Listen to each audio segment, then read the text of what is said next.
तो good evening guys, welcome to back my channel. खूप दिवसांनी व्हिडिओ बनवते कारण की प्रॉब्लेमच तसा आहे. आणि मी हसते असं नाही की मला वाईट वाटत नाही, खूप वाईट वाटते, पण प्रॉब्लेम असा आलेला आहे की त्याबद्दल व्हिडिओ बनवावं असं वाटलं म्हणून व्हिडिओ बनवते. तर मित्रांनो, पहिल्यांदा माफ करा कारण की खूप दिवसांनी व्हिडिओ बनवते.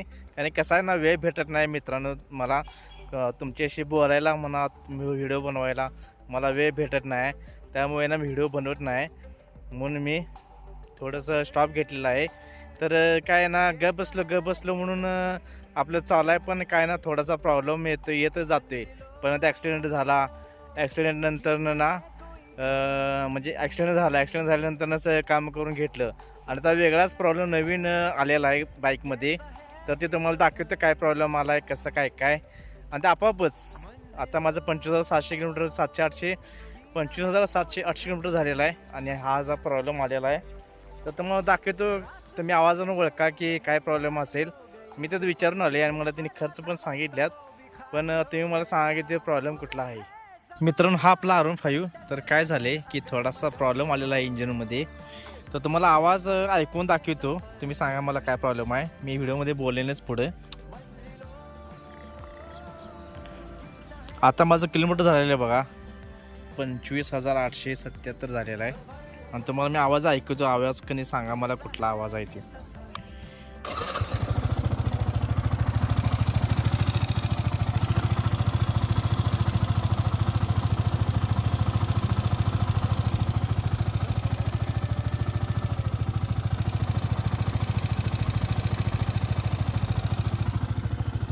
हा असा आवाज येतोय.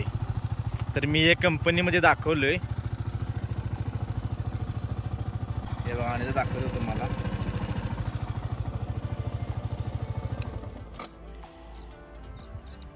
इतक्या लवकर हा आवाज येतोय, तर हा आवाज आहे रॉकरचा, असं शोरूमवाले म्हणतात.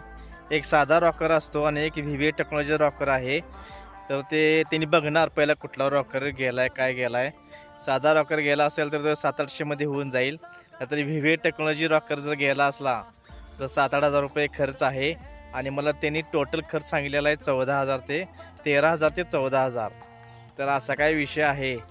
आणि हे जे आवाज येते ना, हा आवाज आहे रॉकरचा. आणि हे ना कुठला रॉकर वाजते माहीत नाही, साधा आहे काय VVA टेक्नॉलॉजीवाला रॉकर आहे माहीत नाही. तर तुम्ही गाईज R15 जर घेणार असाल तर तुम्ही लक्षात ठेवा की हा प्रॉब्लेम तुम्हाला येणार. का तरी फेअरिंग बाईक आहे, त्यामुळे तुम्हाला हा प्रॉब्लेम येणार म्हणजे येणार. आणि म्हणजे माहीत नाही येणार का नाही, पण मला आला आहे. आणि मी ज्याच्याकडून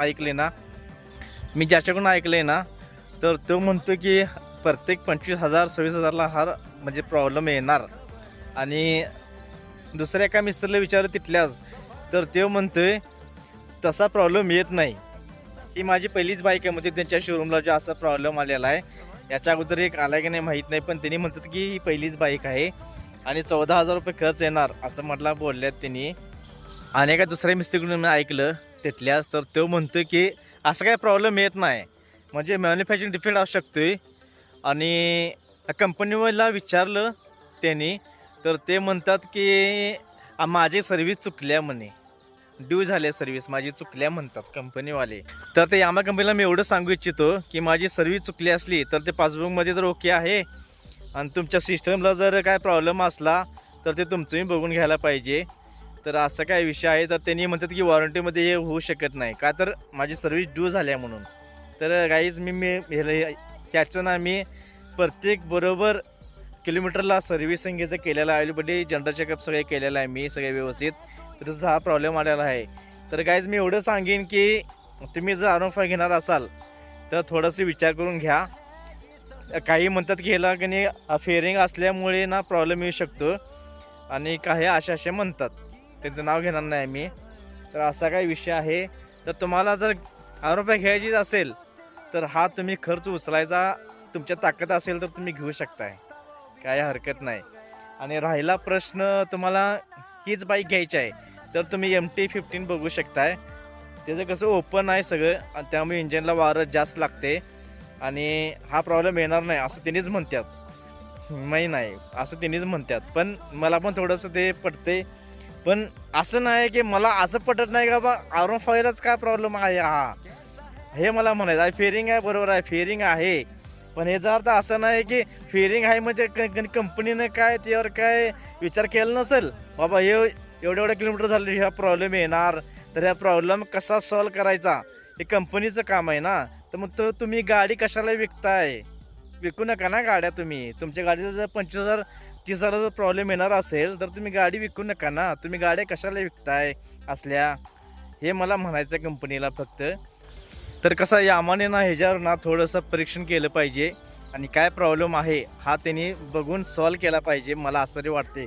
माझ्या हातात गाडी अशी लागल्या तर ती दुसऱ्याच्या हातात लागू नये, एवढंच माझं म्हणणं आहे. एखाद्याला गाडी तो घेतोय तर तो कष्टाने घेतो आणि मी पण कष्टाने गाडी घेतल्या. असं नाही की बाबाचा पैसा नाही उडविला आणि गाडी घेतली असं नाही. ह्याचं मी EMI भरतोय स्वतः आणि सगळं स्वतः करतोय याचं काम. कुणाचं 1 रुपये घेतलेलं नाही, सगळं स्वतःच्या जीवावर केलेलं आहे. सगळं मी कामाला जातो एमआयडीसीत, त्या एमआयडीसीच्या जोरावर मी गाडी घेतल्या, एवढं मात्र नक्की आहे. मला काही यूट्यूबमधून काही मिळत नाही, कारण तुम्ही मला सपोर्टच करत नाही.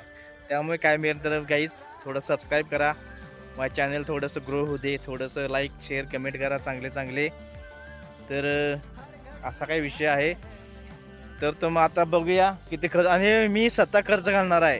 हे कंपनी देणार नाही म्हणते मला, स्वतः घालणार आहे. 13, 14, 15,000 काय येईल तो खर्च, असा विषय आहे. तर बघूया काय ते आता मी ऑर्डरला दिलेत पार्ट, तर त्यांनी ऑर्डर आल्यामुळे त्यांनी बोलवतो म्हटल्यात. तर बघा तुम्ही एकदा विचार करा गाईज, गाडी घ्यायची का नाही, कारण हा प्रॉब्लेम आला तर तुमची चांगलीच लागणार आहे, एवढं मात्र नक्की आहे. तर गाईज व्हिडिओमध्ये इतकंच काय होतं, तर आपला व्हिडिओ एंड करूया. माझा व्हिडिओ कसा वाटला कमेंटमध्ये नक्की सांगा. माझ्या चॅनलला लाईक शेअर सबस्क्राईब करा. असे व्हिडिओ घेऊन परत भेटू, तोपर्यंत बाय बाय गाईज.